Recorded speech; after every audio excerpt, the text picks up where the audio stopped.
It's been 4 years since we caught up with the punk-rocking, let's get it on, straight-talking. America could do that right now, and in 50 years it could be cleaner, better, safer, gooder. We're obviously not interested. Charming Henry Rollins. It's made me really, really funny, good-looking, witty, and mostly humble. But like always, he's been a busy man, travelling the world with National Geographic. There you go. Hang on. Kicking butt as an action hero in his first starring role. Bingo. And of course, touring the world with his incredibly popular spoken word show. This time titled An Evening with Henry Rollins. But I take all of this, not myself, but I take you very seriously. Never one to shy away from telling it as he sees it, we're all keen to find out what Henry thinks of what's going on in the world right now. Would you please welcome back to the show, Henry Rollins.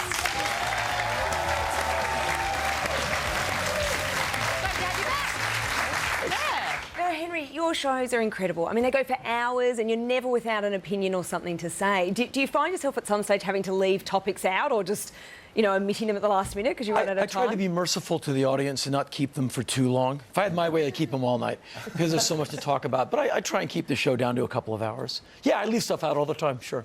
Do you go off on...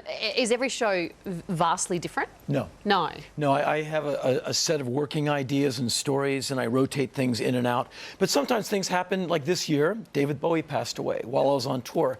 I can't not talk about that because I love those records. And so all of a sudden, I have my David Bowie stories come into the show.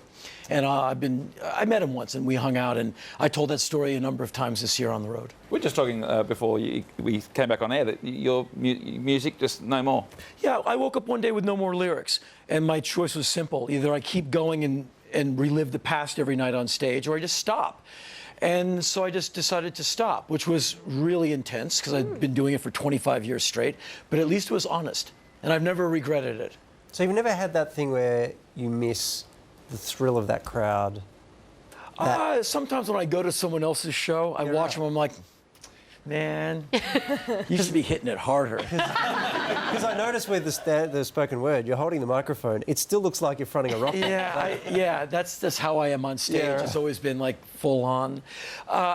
Luckily, I have other stuff to do. I do a lot of film and TV and writing and speaking and traveling. And so without the music, I just filled that gap in with everything else.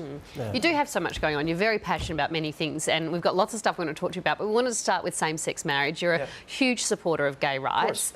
Americans seem to be able to do it. Exactly. You know? And that's all it is. Why can't we get there here in Australia? You know what? This sounds like I'm kissing up. I love your country very much. You have a beautiful patch of land, and the Australians I've met are just amazing. This marriage inequality flap you're having is below your country. It is below your conversation. You should just get rid of it. Let two men get married. You'll wake up tomorrow morning, everything will be fine. You keep on going. This is really below the intellectual quotient of the conversation Australia should be having now and forever. It really is below you. Makes you look bad. In my country, those people who hate the two men getting married or whatever, makes my country look bad, should squash it and move on. Fast as you can. All right. Of course, all countries have their strengths and weaknesses. You guys have passed same-sex marriage, but we're probably ahead of you with guns. We had a moment many years ago, I think it was 96, from memory, with Port Arthur, and we made the decision as a country, you know, and sometimes you have to be affected personally with violence before you move on. I know you were personally, but what's it going to take for America to change things?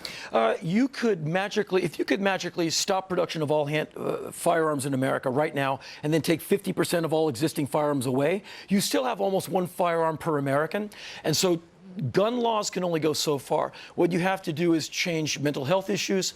When the kid's looking like he's acting out in school, someone should be talking to that kid lest he go to a movie theater and open fire. And so we should be looking at the mental health of our citizens more closely, because there's really no gun law I can think of that is not on the books already that would prevent, and I'm not a big pro-gun guy, I'm a gun-sensible person, knowing that I live in a country full of them. I think we just need to look after one another better. Just like we'll take all the guns away. You can't do that, and it won't. A psycho will find a sharpened stick and come after you. So you have to go deeper and lift the heavier weight, and that would be social welfare, looking after one another. Yeah. Trump. Proceed. Proceed TV show guest.